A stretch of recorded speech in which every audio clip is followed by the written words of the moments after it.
All right, my favorite people, and in today's video, we're going to go into analyzing a multifamily deal in less than 10 minutes and going to share a tool with you that will save you so much time. So you'll definitely want to stay until the very end.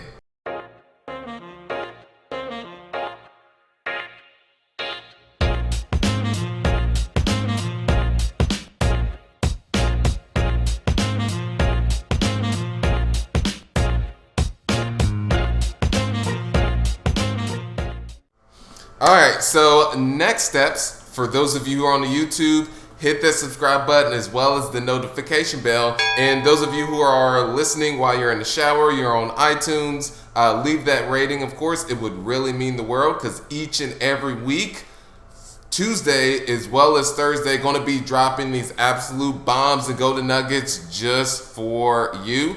And I do have one question to really kick things off as well, is that just recently made the move from Indianapolis to Houston, Texas. So go ahead and comment below on, is it true what they say, is everything bigger in Texas? All right, because the reason I asked that, the toilet where I'm currently living is the same size as the ones that's in Indianapolis. So found that interesting, but I digress. Don't want to go too much along that path. But what I wanted to mention is that what I'd be sharing with you is what I've used to save so much time, and I've been able to share with other investors to share time. Because I'll give you one example is that when you're underwriting, you're looking at all of these deals, if you don't have the right systems and process in place, then you could be spinning your wheels and taking a lot of time underwriting deals that don't even really should not make the initial cut. So just going to share a few tips with you that you can use to really underwrite these deals as quickly as possible. The first point I want to make for you is that one, you're going to have to look at a lot of deals. And for us, we're looking at anywhere between 150 to 200 deals in order to find one. Yes, it is a numbers game, and you've got to quickly be able to analyze these deals, unless you'll be spending hours and hours analyzing and underwriting ones that aren't even close to making sense on your numbers. So that's one expectation that I want to set for you, is that you're going to have to look at a lot of deals, and having a system and process in place to underwrite these as quickly as possible. That way you say, yes, it's a green light. Two, no, it is a red light, which means no, you do not want to go forward with that. So that's the first tip. The second is that using rules of thumb. And yes, using rules of thumb on a very high level, because there's a lot of moving parts involved with this too. And a rule of thumb is just a rule of thumb, and to not actually buy a property based up on a rule of thumb, because there's property taxes. If the property is in a flood zone, then your insurance will be higher. So it's just a rule of thumb. And I'll give you a prime example of ours. Is that when we are acquiring multifamily, we look at the per door, and this is more so in the Midwest. It wouldn't be a rule of thumb that can be used in another market, such as what's one of those, Los Angeles, California, or New York, or Manhattan, to where if the rent is currently at $750 to $800, we know that all in we will, on a per unit basis, $50,000 per door. So prime example is if it's a 4-unit multifamily property and the current rents are $800, that we will expect to not be all in any more than $50,000. So if we have to, for example, put $10,000 into it to increase the rents to $800, then let's say we have to put $10,000 per unit. The most we can pay for that is $40,000. Makes sense? You may have to go back and rewind that, but that's just one rule of thumb. Others use the 1% rule, which the 1% rule is when you look at the all-in purchase price, so the rehab as well as the purchase price, so what you're all into a property, and 1% of that is your rent. So these are rules of thumb that you can use to quickly analyze a deal in less than 10 minutes. And there's another way that I'll show you by actually using a calculator as well. But all in all, through all this, and I know I've got my hands flailing all over the place, I just like really talking with my hands, is that you want to just have these processes in place to make the best use of your time. That way you get the green light, or no, red light. That way you're able to move on to the next deal as quickly as possible. So rules of thumb, and as I alluded to, is that it is very market dependent. And the price per door that I mentioned is that, let's say in Los Angeles, California, I don't even believe that you have, so in Indianapolis, that's a very working class, blue collar neighborhood. In Los Angeles, California, I don't even know if rents are actually, you can go as low as $800. So that's why that type of rule of thumb would not apply there. And then of course you would come up with another one. So the third thing that you'll need is to have your target returns in mind. This is very critical when you're underwriting deals. And what I mean by target returns is if either what you want as an investor, or if you are bringing on partners, what you want to provide to them as a target return. So let's say you want to earn just on the cash flow alone, the cash on cash, and this is the actual investment you have and what you're earning on that, especially if you're using a leverage. Let's say you invested $100,000. I'm just using this as a prime example, and that's your down payment to acquire the property. And then that first year you're looking to earn a 10% return. Then that would be $10,000 net. And you would analyze deals to where you're able to get that specific return that you want. Of course, this is just not year one. It would be over the course of the investment, but you would want to understand, okay, this is the target return that I want. Or either if you're looking to double your money in, let's say, a 3 to 5 year window, or maybe a 7 year window when you actually go and sell the property. So you have to understand what is your end goal. And then from there, when you're underwriting deals, you back into your offer based upon your end goal. And you may have to rewind that just a little bit to understand that. But let's say you're looking to give your investors a certain return, is a certain cash on cash, and then, okay, in a couple years, you want them to double or even triple their money. Then in that case is you would offer on properties and underwrite deals in order to fit that metric. So it's all just reverse engineering. And then the fourth point I want to mention to quickly be able to analyze these deals outside of using the rules of thumb, which I mentioned earlier as the tip, is the last but not least is you'll want to have the T12, which is the trailing 12 profit and loss, so income and expenses. And owners will provide this to you, but it depends on your relationship with them. Some may be a little bit reluctant to do it. So one thing that we lead with is, hey, especially if it's we're going direct to owner, and this is the second or third phone conversation with them, and they're serious in selling their property, and they're a little on the fence because this is private information, is just having a confidentiality agreement and then signing that. That's what we do, and we have them sign, or a non-disclosure agreement. That way they feel more comfortable in providing that sensitive information. So that's another tip within the tip that I actually wasn't going to mention to you, but we'll go ahead and slide that in. So yeah, you'll want to receive those past 12-month financials to understand how the property is performing. And then from there, you'll also want the rent roll, which the definition here, the rent roll is a report that provides detailed information about the property, the tenant, and the rents. And there's additional information such as security deposits, whether there's additional fees that they billed to the residents. So it goes more in depth on that, but that's primarily what is in the rent roll.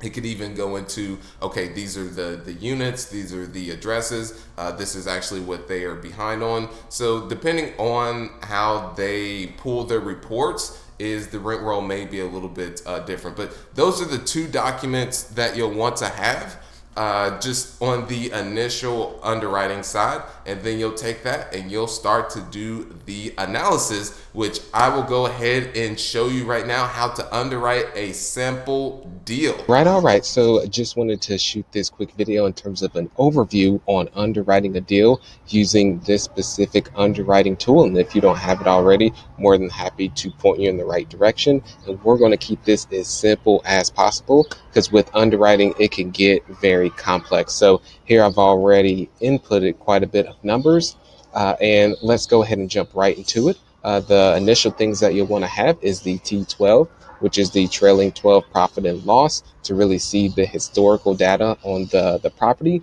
And then also, secondly, the rent roll as well. So with those two documents, you have all that you need.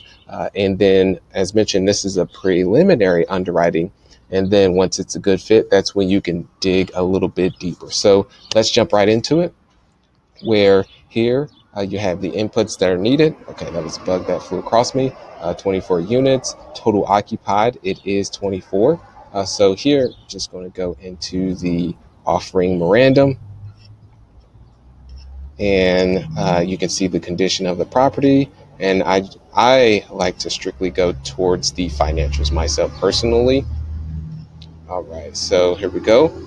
And what you'll want to get just first starting off is you've got the number of units, the occupancy. Now you want to go to the rent roll to understand the actual rents for the occupied units. And usually that is under current rent per month. You do not want to go to the market meaning this what they should be. You want to go to the actual current in place rents of the ones that are actually occupied. So that figure is here, the 17,305. You'll plug that in here. The income growth, this does vary upon market. Here in Indianapolis, you can say it's 2%. And what we'll be doing in the spreadsheet is working from left to right. So the projected increase in terms of the rent on a per unit basis, we're just going to go with the broker in here, which is about $200. This is one thing you'll want to confirm yourself when you're doing the digging. And if you are not familiar with doing rent comps, one is for apartments.com is a phenomenal source, or reaching out to your property management company to get their feedback on what the rent increase would be. For example purposes, we will just go ahead and go with 210. We've got the projected other income. Depending on the size of the property, you may not have no income. With this property, there's a potential to have on-site laundry. As mentioned, this does vary, and it's 0.75% of the projected, the gross potential rent. So I've already got that queued up in here.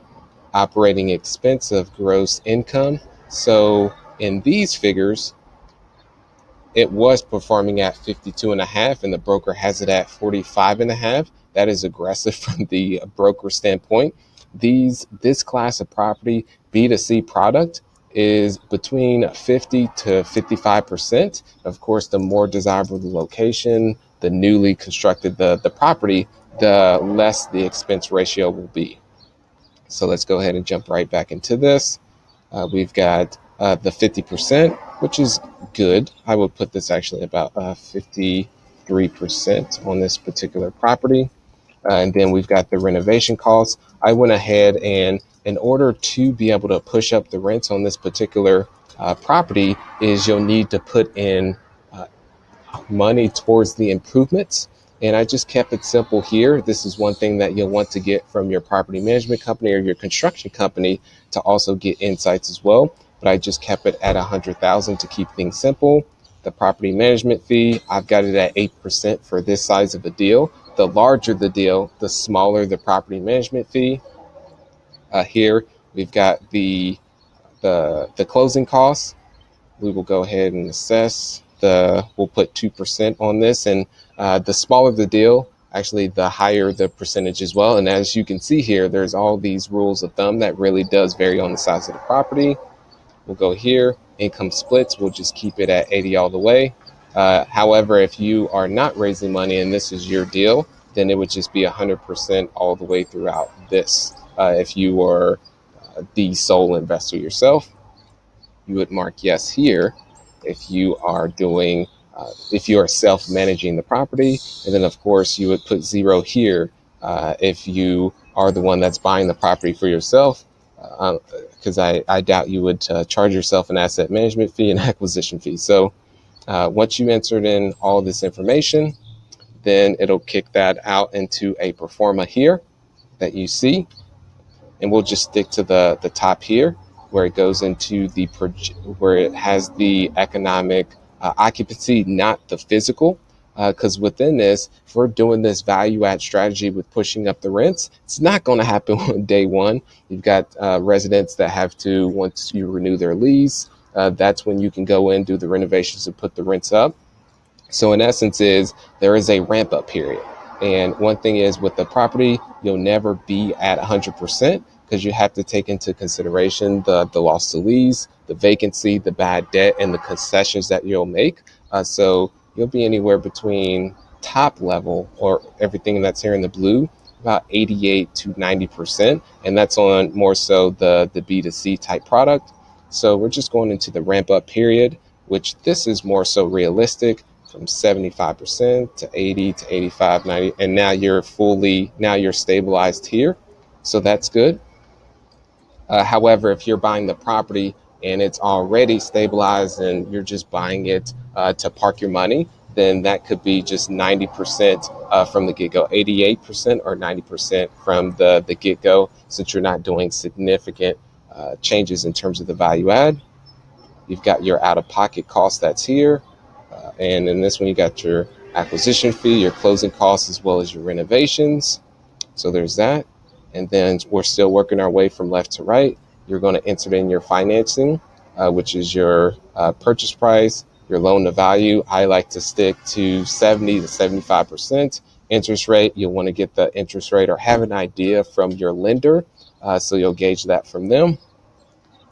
And then you'll put in your inputs if you're refinancing the property.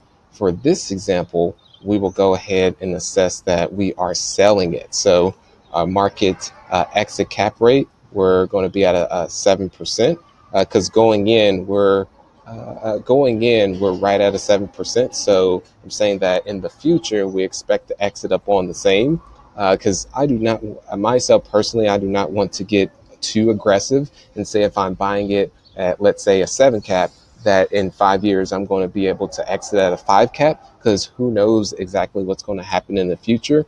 So myself is, I tend to, whatever the cap rate is going in, I tend to keep it that same way on the exit. But of course that does vary up on deal as well. And I have the key metrics already tied over here. So that I like to look for, which is IRR, cash on cash, as well as equity multiple and debt service coverage ratio. You've got your working capital that you'll insert here as well.